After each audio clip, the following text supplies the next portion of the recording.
Shalom Akim, Kal Halal Yahweh, Bahashem, Yahawashi, Bahashem, Rakak Kradash, and double honors to the apostles and the elders of Great Millstone. This is your brother Benign from the Great Millstone Atlantic Camp.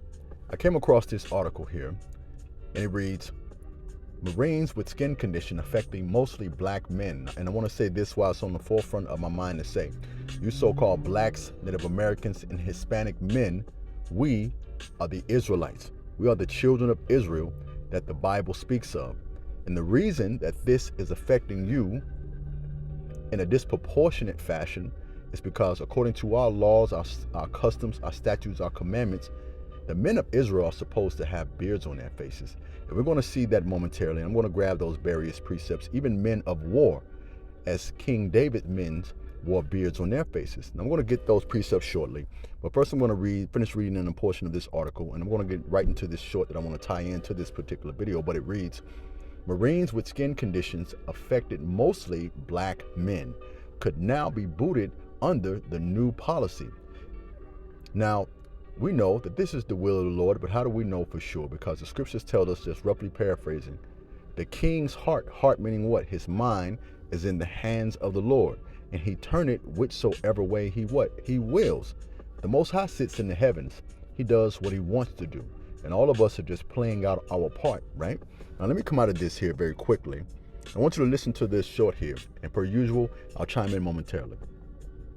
The United States Marine Corps just implemented a new policy that could lead to the discharge of Marines with pseudofolliculitis barbae, or PFB. And if you don't already know, it's a skin condition that predominantly affects black men. So PFB occurs when tightly curled hairs grow back into the skin, causing inflammation and painful razor bumps. Typically, this condition is exacerbated by shaving, making adherence to the Corps' strict grooming standards a little bit challenging for those Marines. So under the new directive, Marines will undergo a 4-stage treatment plan aimed at getting them back into grooming standards. And the plan includes periods of no shaving, the use of different types of treatments, and in some conditions, laser hair removal. Now, during the course of this treatment, some Marines may receive temporary shaving waivers. However, if there's no improvement after 1 year, the Marine may face administrative separation due to incompatibility with service. So PFB disproportionately affects black service members who make up about 50% of active duty, but represent approximately 66% of those with shaving waivers. And with this new policy, it could directly impact their careers. Now, the Marine Corps does emphasize that every effort will be made to support those Marines through different types of treatment and recovery before they consider separation, with an aim to balance out individual health needs with mission success. The policy underscores the Corps' commitment to maintaining high standards while addressing the unique challenges of its diverse members.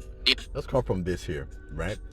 So in other words, should this condition not improve, you're going to receive an honorable discharge. And Yahweh Ratazah, this is going to come into fruition because many of you have come into this truth while you're serving in Esau Edom, the elites, the Edomites military, right? And Esau, he's the modern day so-called white man. And the Lord is providing you a way out. And how do we know? 1 Corinthians chapter 10, verse 13, it reads, 1 Corinthians chapter 10, verse 13, and it reads, no temptation has overtaken you except what is common to mankind. And the Most High is faithful. He will not let you be tempted beyond what you can bear. But when you are tempted, he will also, provide a way out so you can endure it. And that's for many of you who are currently serving. The power that we serve is doing, all right? So you can come out of that damn military and serve your power, all right? But with fear and trembling. 2 Peter chapter 2, verse 9, and it reads, if this is so, then the Lord knows how to rescue the godly. You know, in my humble opinion, there may potentially be hopeful elect in the military right now, in the Navy, in the Marines, special ops, so on and so forth. If this is so, then the Lord knows how to rescue the godly from trials and to hold the unrighteous for punishment on the day of judgment. Let's come from here and let's go directly to our laws, our customs, our statutes, our commandments. Leviticus chapter 19, verse 27, it reads, do not cut the hairs at the sides of your heads or clip the edges of your beards. All right. We read that again in the KJV, and it reads, you shall not round the corners of your head, neither shall you mar the corners of your beards. So we shouldn't be getting lineups, you know, putting a razor to our heads, right? Lining up our beards.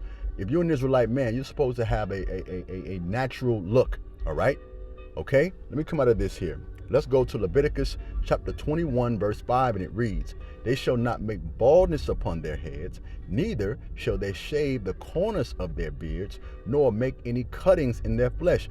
Many of you, Jakes, you get the line up, the edges of your head, they look sauteed, if you will, around the back of your neck, so on and so forth. Why is that? Because you round the edges of your head or the corners of your beard. All right. Now, what I want to do, I want to get the account that happened with King David's men to prove to you that our men, even in the ancient world, men of war, men of valor, men of renown, had beards on their faces even while they were in the army or King David's military.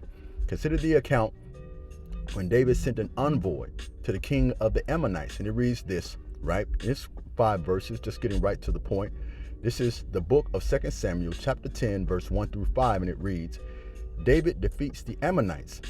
In the course of time, the king of the Ammonites died, and his son Hanun has succeeded him as king. David thought, I will show kindness to Hanun, the son of Nahash, just as his father showed kindness to me. David sent a delegation, meaning a group of men from his army, to express sympathy to Hanun concerning his father. When David's men came to the land of the Ammonites commander said to Hanun, their lord, do you think David is honoring your father by sending envoys to express sympathy?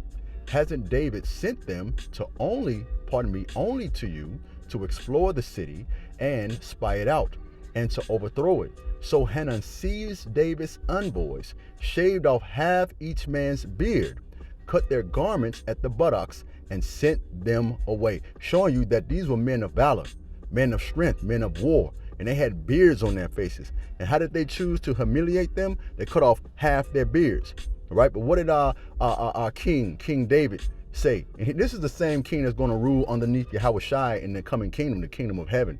Verse 5, it reads, just to get to the point, when King David was told this, when he was told about this, he sent messengers to meet the men, for they were greatly humiliated. The king said, stay at Jericho till your beards have grown, then come back. You see that? Okay?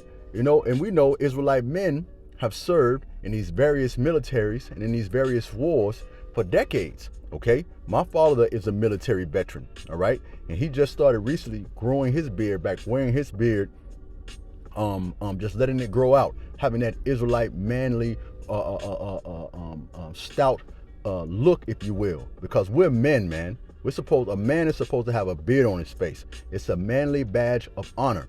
All right, shaving your beard is like a lion not having his mane. And I hope that this quick lesson, it has been edifying. Call halal Yahweh Bahashim Yahushai. Shalom, Akim.